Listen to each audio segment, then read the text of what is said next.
Watch Akademiks and check it out. Now, we should be here sitting around, pouring out a little liquor for Meek Millie, reminiscing on the good times when he had the streets lit.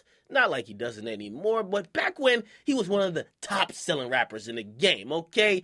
Remember when he was boasting and bragging about the bust-down rollies and APs? There were no L's in sight. He was rapping and screaming like he was ordering from the passenger seat at the drive-thru at McDonald's. Instead, today we talking about how Drake showed up to an interview and basically dug him up, killed him again, and basically buried him one more time. He's basically, at this point, I'm talking about Drake, pissing on Meek's gravesite and still disrespecting the Philly gangster rapper. This is ridiculous.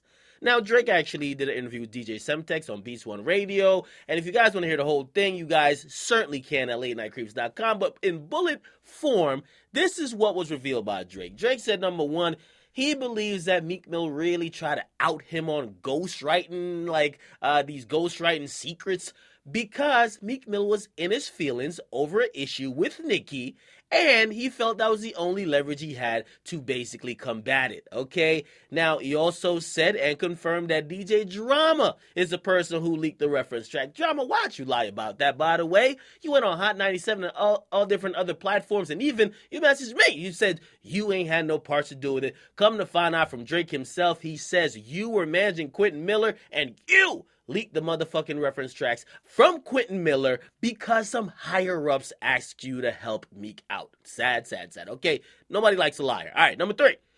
Drake also said, man, he said he probably bets at this point Meek Mill probably regrets going at him at all, right? He says if we could ask Meek Mill a question, ask that nigga, is it worth it? And I gotta say, that probably is true, right? While maybe his street credibility wasn't tarnished all that well, you could definitely see Meek ain't selling no more 250,000 records, okay? Book it. He ain't selling 250,000 records for a while to come, okay? That definitely destroyed and definitely really defaced his mainstream rap career, okay? Number four, Drake actually thought he won. I mean, a lot of people gave Drake the win, but in his mind, he says it was a clear victory, and he was glad it was that. Now, number five, he also said, man, he don't think him and Meek Mill could be friends, man. He said there was no respect before it and definitely ain't no respect after it because Meek Mill basically is a snake who flipped on him. And I'm not saying this out of what I'm saying. That's what Drake said. Go watch the interview. Go listen to it. That's the words he's saying. These are the things I'm summarizing, okay? He says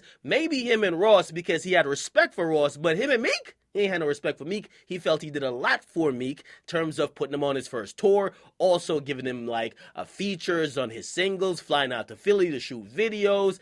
And that's really the next point because he said Meek flipped on him like a fucking burger.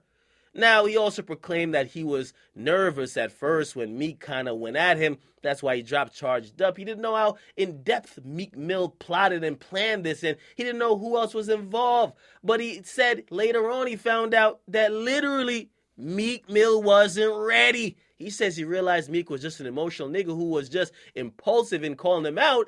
And then he said while responding to Meek, he did not want to use the obvious things. He said he did not want to use Nicki Minaj because Nicki Minaj is a dear friend to him. And also, he says he had to get revenge on the situation because the saddest part about it, Meek Mill tried to ruin his career by tweeting.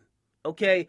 Now, if you guys watch the entire interview and the tone of the interview, and also when he gets to speaking about Meek, I gotta tell y'all the truth. I respected it to the utmost, okay? I respected it because had Drake came out and said, oh yeah, we could be cool maybe later, that would be some sucker moist shit, okay? Meek, whether he was warranted or not, tried to end Drake. When a nigga try to end your livelihood and try to take food out of your mouth and basically flagrantly is coming at you with an agenda, even if y'all squash it and y'all not just going back and forth actively, you and that nigga can't be cool. It gotta be known.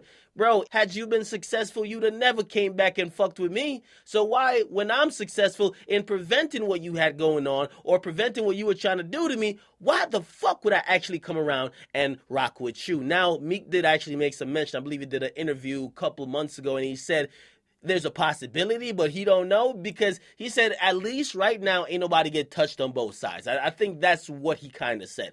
And maybe Meek is thinking that for him, but Drake ain't thinking that. He ain't thinking about, oh, yeah, well, you didn't punch nobody from OVO's crew yet. You know what he's thinking? Nigga, you try to end us all. You try to get us out of here. And you can't. So now you can't. You're down for anything. You're down for reconciliation. And I gotta say, man, I actually support Drake in this more than Meek in terms of after this feud, if y'all niggas become friends after this, it's fake. Motherfucking fake, okay? Y'all basically try to go at each other's necks and try to literally end each other, okay? And more maliciously, Meek started it first, okay? Drake was defending himself, but Meek started it first. So, again, I thought Drake was 100% right in this. How the fuck you gonna be friends with Meek? How the fuck? How the fuck you gonna be friends with him? How? How, nigga? Okay? You can't do a song with him. You can't do nothing that benefits that man because that man tried to get you out of here. If you think otherwise, you are probably a snake.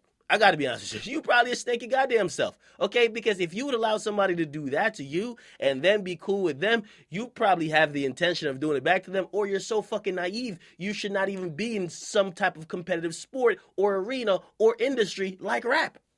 So I gotta say, I actually agree with Aubrey in this. Him and Meek can be cool. Listen, if Meek does become one of the top rappers, and by the way, I'm not even ruling out that he might not change his mind later, but the only way Drake will change his mind, Meek got to start selling 300,000 again, okay? If Meek don't get that mainstream appeal back without Drake and without all the momentum he had before, if he doesn't get that back on his own now, this beef or the reconciliation will never happen. However, if he gets extremely hot again, right? If he gets extremely hot, there's a possibility him and Drake might work together. Because, you know, Drake, whatever makes dollars makes sense for Drizzy, okay? And even though you might have wronged him, maybe he'll kind of change his mind. But right now, when Meek is looking kind of down and out a little bit, and I mean in terms of, we saw DC4 did 80-something thousand, not bad for a mixtape. However, a lot of people are admitting that mainstream-wise, Meek Mill is just not what he was when he dropped Dreams Worth More Than Money, okay?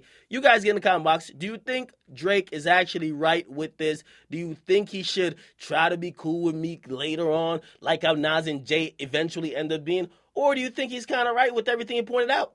You guys, make sure you listen to that and also get in the comment box. Make sure you guys like. Let me subscribe to Akademiks. I'm out.